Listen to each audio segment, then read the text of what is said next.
মধ্যপ্রাচ্যে চলমান সংঘাতের কারণে বৈশ্বিক জ্বালানি বাজার অস্থির হয়ে উঠেছে। এ অবস্থায় এলএনজি অবকাঠামো সম্প্রসারণ করা হলে বাংলাদেশ অর্থনৈতিক ও জ্বালানি নিরাপত্তা ঝুঁকিতে পড়তে পারে বলে সতর্ক করেছে গ্লোবাল এনার্জি মনিটর জিইএম। আন্তর্জাতিক জ্বালানি অবকাঠামো নিয়ে কাজ করা যুক্তরাষ্ট্র ভিত্তিক এই গবেষণা সংস্থার প্রতিবেদনে বলা হয়, জিইএম এর এশিয়া গ্যাস ট্র্যাকার অনুযায়ী বর্তমানে ভারত, বাংলাদেশ ও পাকিস্তানে মোট $107 বিলিয়ন মূল্যের এলএনজি টার্মিনাল ও গ্যাস পাইপলাইন প্রকল্প নেওয়া হয়েছে। বিকাশ পেমেন্টে 10,000 টাকার বেশি অফার, শপিং চলছে তো।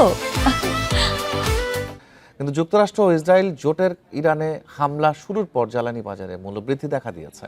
এদিকে জিইএম এর প্রতিবেদনে বলা হয়, জ্বালানি সংকটের মধ্যে বাংলাদেশে নবায়নযোগ্য জ্বালানি রূপান্তর একটি স্থিতিশীল বিকল্প হতে পারে।